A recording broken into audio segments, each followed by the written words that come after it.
Siapa,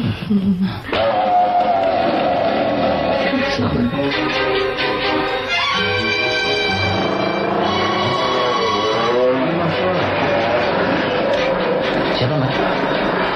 Ada perlu sebentar, Bu. Ada apa ini? Ada apa, Bu? Tunggu dulu. Apa ini? Beri, Man! Beri! Ada dia! Ya! Ya! Ya! Yuk!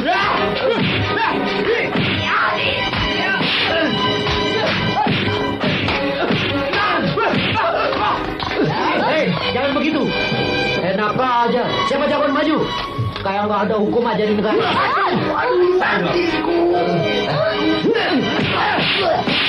PT Dino Dayukawi Film mempersembahkan film jadul 1979 berjudul Milikku yang dibintangi oleh Arafiq, Diana Yusuf, Aminah Cendrakasih, Urip Arpan, Widi Muhtar, Faruk Alvero, Latif M, serta disutradarai oleh Maman Firmansyah.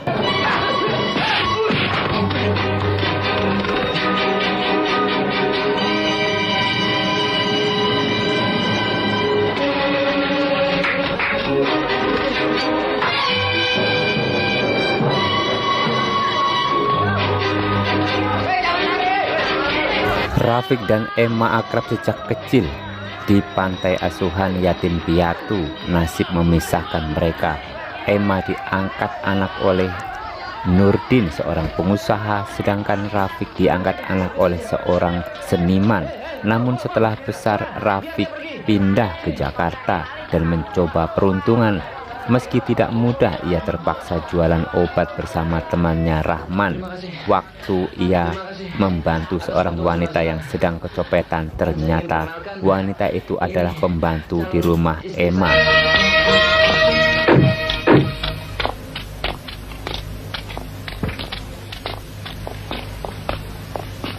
Begitu saja, Pak. Persyaratannya disiapkan dulu dan Bapak boleh sering-sering sini. Baik, terima kasih, Bu.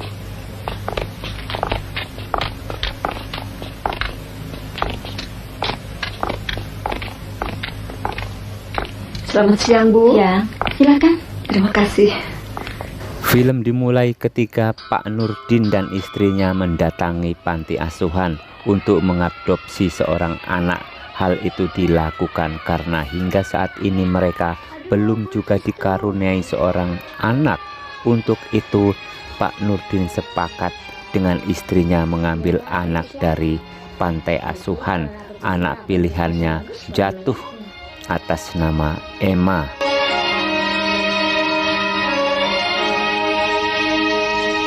Papa, coba lihat. Cantik sekali anak ini. Matanya persis matamu, Bu. Rasanya saya ingin memeluknya. Anak ini siapa namanya? Yang mana, Bu? Yang ini. Oh, Emma. Oh, Alhamdulillah, kalau betul-betul Ibu bahagia, kami para pengurus juga ikut merasa bahagia. boleh saya ketemu dengan Emma? Boleh. Sebentar, Bu. Saya bawa anaknya ke sini. Atas pilihannya itu, Emma pun dipertemukan dengan Pak Nurdin. Ketika ia sedang bermain, Emma diperkenalkan. Kemudian istri Pak Nurdin mencoba mendekati Emma dengan kesabarannya. Nah, ikut Ibu dulu ke kantor ya. Tapi Rafiq, Bu. Rafiq nanti saja.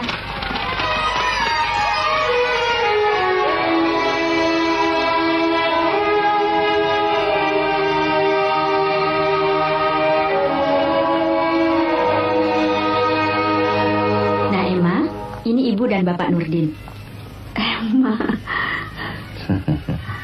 Emma nanti akan tinggal di rumah yang bagus sekali. Di rumah Ibu. Emma boleh minta apa saja. Emma boleh minta mainan, ya? Emma sudah kelas berapa? Kelas 3, Pak.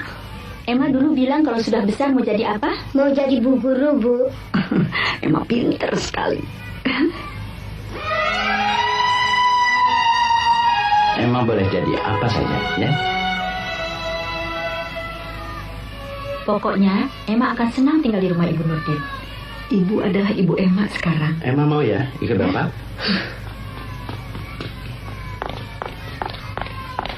Emma?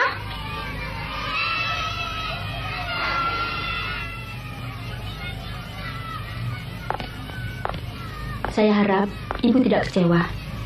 Kalau ibu betul-betul ingin menaruh kasih sayang kepada anak itu, sebaiknya bapak serta ibu adakan dulu pendekatan.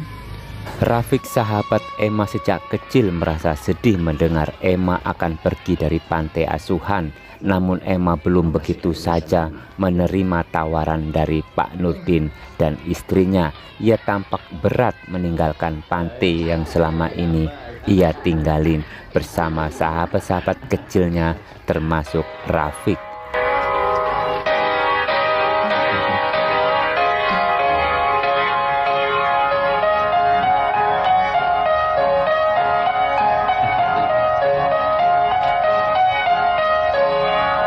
Melalui pendekatan seperti yang disarankan ibu pemilik pantai, akhirnya Pak Nurdin dan istri berhasil mengambil hati Emma.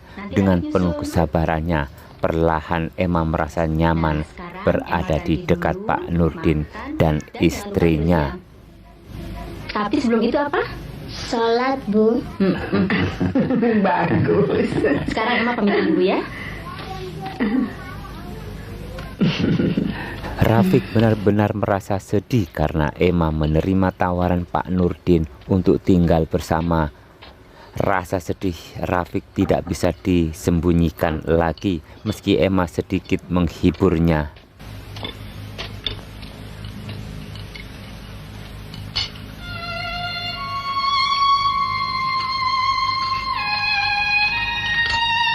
Fik, ini permen. Taruh saja. Kamu marah ya? Kamu bohong. Bohong kenapa? Dulu pernah kamu bilang tidak punya ayah dan ibu. Buktinya? Siapa bilang? Ini anak perempuan sama anak perempuan. Aduh, sana.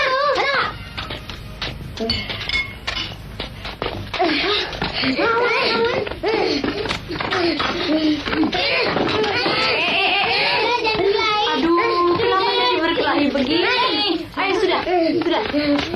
Sudah, makan. Ayo makan dulu. Ayo sudah. Dan tibalah hari yang sangat dibenci oleh Rafiq. Emma akan pergi dari pantai. Semua teman-teman Emma mengucapkan perpisahan untuk Emma. Bahkan acara perpisahan itu dirayakan sangat meriah. Rafiq mendendangkan lagu tersedih yang ia miliki. Perpisahan yang disaksikan Pak Nurdin juga para guru-guru panti.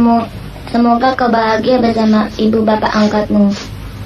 Terima kasih, Retno. Selamat jalan, Emma. Terima kasih.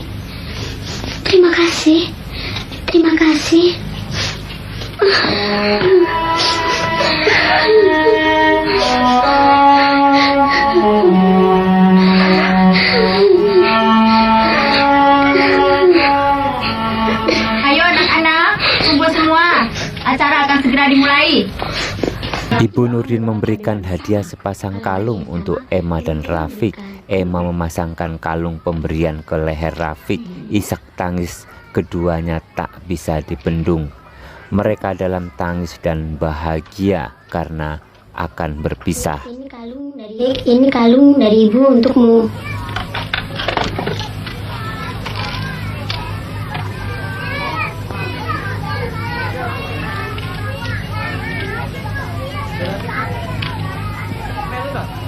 Kamu mau berangkat sekarang, Emma? Kata ibu, kau nanti menyusul. Selamat jalan, Emma. Sudah, Emma. Kita berangkat sekarang. Rafiq nanti bapak jemput, ya.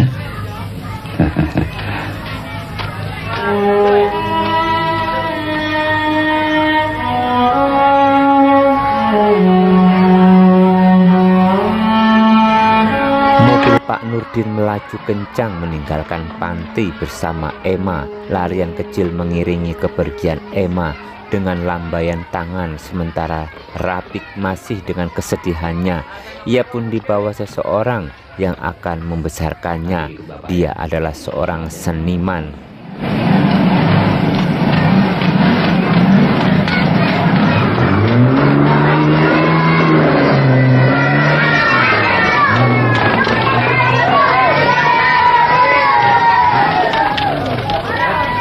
Ya.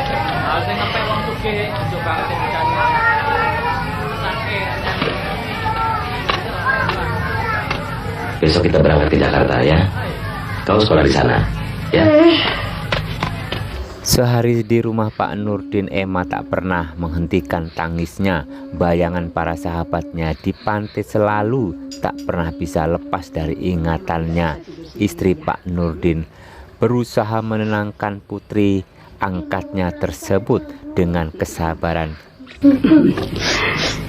Ini rumah Emma. Semua yang ada di sini kepunyaan Emma. Emma mau tidur di asrama, Bu. Tidak. Kenapa emang? Kok nangis? Aku jangan tidur sendirian. Masa sudah besar takut? Tidak takut kok ya. Hanya ingin ditemani. Oh ya, Papa sudah bantah nih. Papa memang mau tidur di sini sama Emma ya. Ayo tidur sayang. Dan sebaiknya Papa matikan lampu supaya tidurnya enak ya.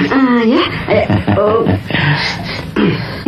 Hal yang sama pun dialami oleh Rafiq. Ingatannya pun tak pernah bisa lepas dari bayangan Emma, sahabatnya yang kini jauh dari pandangan matanya. Di tempat lain Emma mencoba memanjat pagar. Ia seolah-olah ingin pulang ke asrama kembali, namun ia tak berdaya untuk membuka pagar tersebut karena terkunci rapat. Adi cari-cari Emma. Mari masuk. Tidak baik berdiri di sini. Emma mau pulang. Hah? Emma mau ke asrama, Bu. Emma kangen sama teman-teman. Emma ingin ketemu dengan Rafiq, Bu. Bapak sekarang sedang mencari Rafiq, ya? Ya? Yuk. Betul, Bu. Betul. Emma tunggu saja ya. Sebentar lagi Bapak datang, ya? Mari. Nih. Ya. Ternyata Rafiq diangkat anak oleh seorang seniman, namun sudah pindah dari kota itu. Lambat laun Emma mulai terbiasa dengan kesendiriannya tanpa Rafiq lagi. Sementara itu Rafiq mulai belajar bermain gitar dan menciptakan lagu-lagu yang ia miliki. Emma mau pulang saja. Emma. Ada apa? Ada apa Emma? Ada apa? Kenapa sayang? Jangan nangis. Ada apa? Ada apa sayang? Lepaskan. Emma mau pulang. Ya, ibu sakit Emma. Kasihan ibu sakit. Sakit kepala. Sakitnya kambuh. Kasihan kan sama ibu? Pusing. Maafkan Emma, Bu. Ibu jangan sakit. Emma janji tidak mau nangis lagi. Dan janji Emma tidak mau sebut-sebut lagi nama Rafiq. Janji?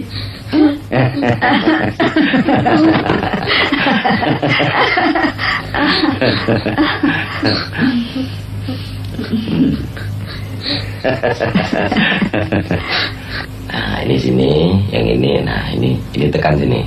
Ya. Burung kakak tua. Nah, pindah dulu. Ini, yang ini ya. Di jendela kakek sudah tua. Giginya bagus. Rafiq kini sudah tumbuh menjadi pria dewasa dengan karya-karya musiknya. Namun hanya ia gunakan untuk pribadi dikarenakan Rafiq belum tahu caranya menawarkan lagu-lagunya kepada label karena selalu ditolak meskipun ia sudah mempromosikan lagunya. Tapi harga diri tetap aku miliki.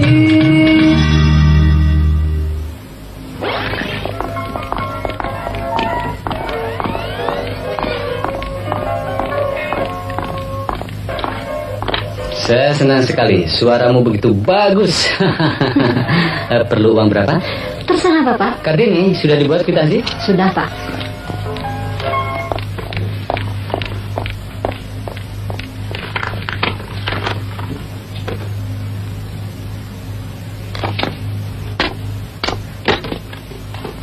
Selamat siang Pak. Maaf saya mengganggu. Aduh sorry, saya sibuk sekali. Saya punya lagu baru Pak. Saya bilang saya lagi sibuk sekali. Pusing nih. Maaf Pak, ada yang perlu ditandatangani. Apa ini? Laporan harian. Rafiq terlihat melamun di atas jembatan. Ia merenungkan nasib lagunya yang tak kunjung ada peminat dari perusahaan rekaman. Rahman pun datang mengejeknya dan mengajaknya pulang ke rumah. Sampai kaget. Lamun aja. Hei, ngelamun di Republik ini dilarang oleh undang-undang. Kau bisa ditangkap polisi dan bisa merugikan pembangunan. Sialan. Soal sialan, kita sama-sama sial. Pulang yuk. Sudah berjam-jam kau nongkrong di jembatan ini. Jebol nanti. Pulang yuk. Kau bisa ditangkap bencong nanti. Sampai di rumah, Rahman menceritakan tentang usahanya yang selalu gagal dalam karir musiknya. Sang bapak pun memberi semangat kepada anak angkatnya tersebut. Dikarenakan sudah terlalu lama menganggur, Rafiq berniat untuk jualan obat bersama Rahman sahabatnya. Semuanya sudah saya masuki, tapi hasilnya nol.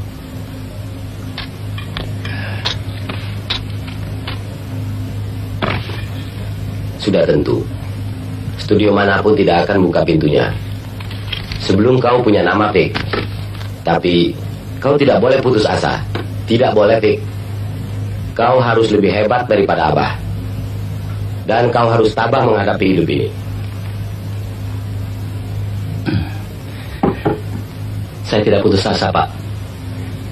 Hanya karena tidak mau menganggur, saya harus lakukan sesuatu. Kalau perlu jual obat, asal halal. Betul. Jadi, kamu jual obat bukan karena putus asa? Tidak, Pak. Saya mau jual obat karena tidak mau menganggur. Baik. Uang Abah tidak banyak, tapi untuk sekedar modal barangkali cukup. Terima kasih, Pak. Aduh, lebih dari cukup, Pak. Terima kasih. Akhirnya Rafiq dan Rahman berjualan obat dengan menggelar dagangannya di pelataran menggunakan pengeras suara, dikelilingi pengunjung yang berjubel menyaksikan ocehan Rahman si tukang obat. Namun mendadak terdengar suara lantang dari kerumunan massa. Obat ini kami buat dari ramuan-ramuan tradisional. Saudara-saudara, sakit pinggang, sakit otot, muntah darah, nafsu besar tenaga kurang. Saudara-saudara, makanlah obat ini, saudara-saudara. Makan obat buatan dalam negeri berarti menolong diri sendiri dan membangun bangsa. Saudara-saudara, kami hanya teruskan perjuangan pujangga Bapak India Mahatma Gandhi. Ya, satu orang hanya boleh 100 rupiah, jangan lebih. Ingat, saudara-saudara, obat ini sangat terbatas. Nah, siapa yang mau angkat tangan? Coba, minggir, kasih jalan. Ya. Baik. Tolong, Bu, ikut saya, Bu. Minggir, Bu. Minggir dulu. Berhenti. Hei, berhenti. Ampun, Pak. Ternyata ada Bibi Emma di tempat itu dan ia sedang kecopetan. Namun ia berhasil diselamatkan oleh Rafiq dan Bibi Emma melihat kalung yang sama persis dipakai Emma. Langsung ia menceritakan hal itu kepada Emma sesampainya di rumah. Hati-hati, Bu.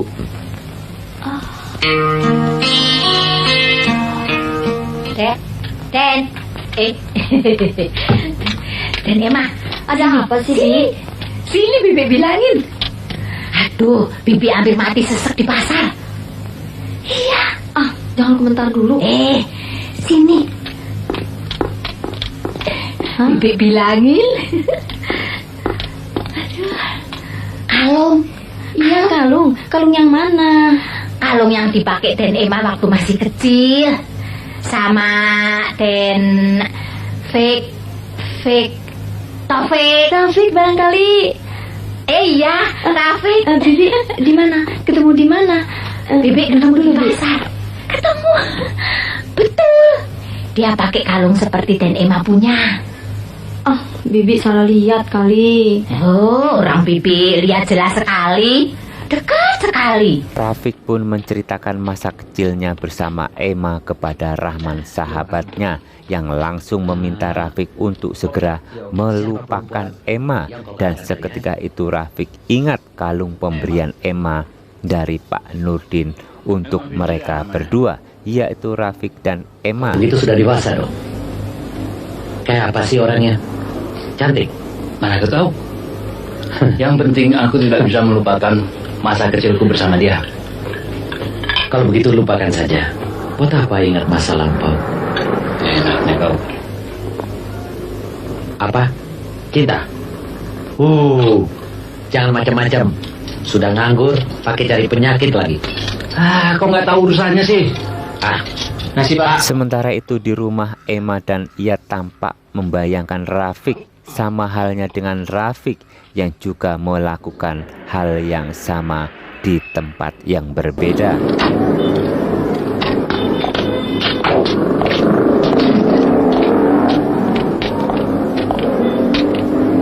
Biasanya di mana, Bi? Tuh, biasanya depan pasar. Bibi tengok dulu ya. Iya, emang tunggu sini ya. Iya. Keesokan harinya Emma dan bibinya mendatangi tempat Rafiq berjualan obat. Namun sesampai di sana Rafiq tampak tidak ikut serta berjualan.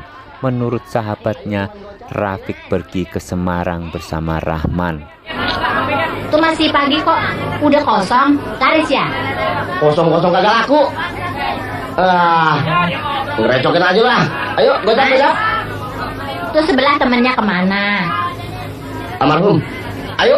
Yang benar. Apa ini nenek? Temennya. Pindah ke Semarang. Beli kagak nih? Ayo, gocap nih.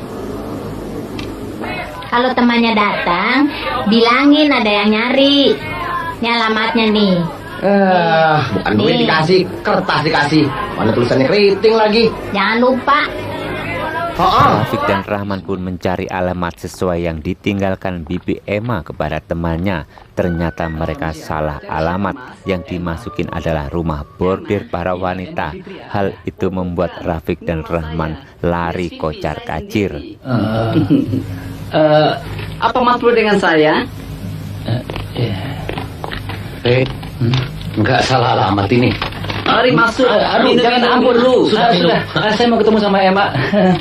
Bukan Emma mungkin, Erna. Hai, ada rezeki. Teman-teman semuanya keluar. Aduh, ada tamu. Bibi baru bilang kok. Betapa jalannya. Iya. Tapi kamu ini bukan manis. Sama malu tamu ini. Ya, Masya Allah, Fik. Fik, yang mana emangnya, Fik? Jangan amal. Bye. Bang, nggak boleh lepas ya, Bang. Pak, sini Om, anaknya Om. Ya Allah. Dia betul aku, Fik. Satu. Sama aja deh ya. 2, 3.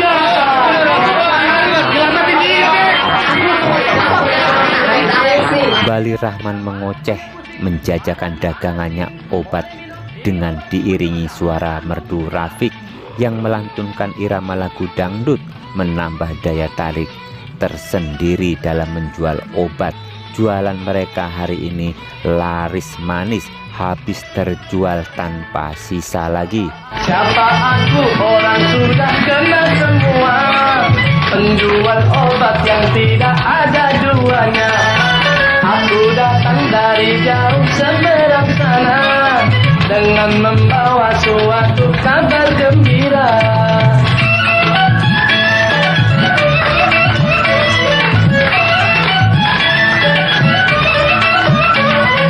Kalaulah Anda panas dingin gemetar badan semua, cobalah beli obat ini, minumlah sehari dua. Murah sekali harganya, hanya 100 rupiah. Dijamin sembuh segera, sehat seperti semula.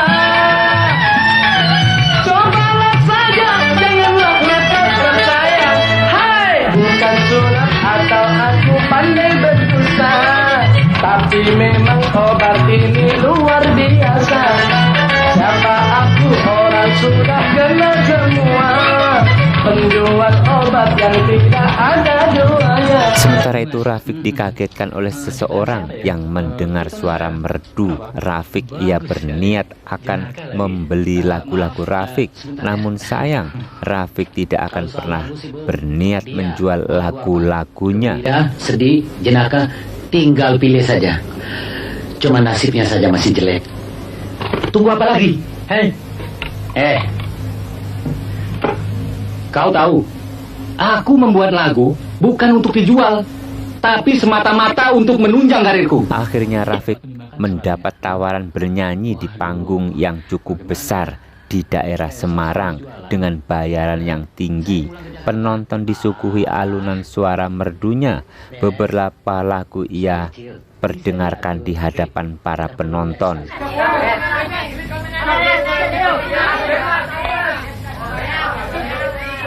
Pulang ke rumah, sementara itu di rumah orang tua Rafiq tampak sedang sakit-sakitan. Usianya tak lagi muda, membuat bapak angkatnya itu sakit-sakitan. Rafiq meminta Muti untuk memanggil dokter karena ia melihat kondisi bapak angkatnya sudah sangat parah. Rafiq, kau jangan kemana-mana ya. Tungguin bapak ya. Iya ya. Muti, panggil mandiri dokter.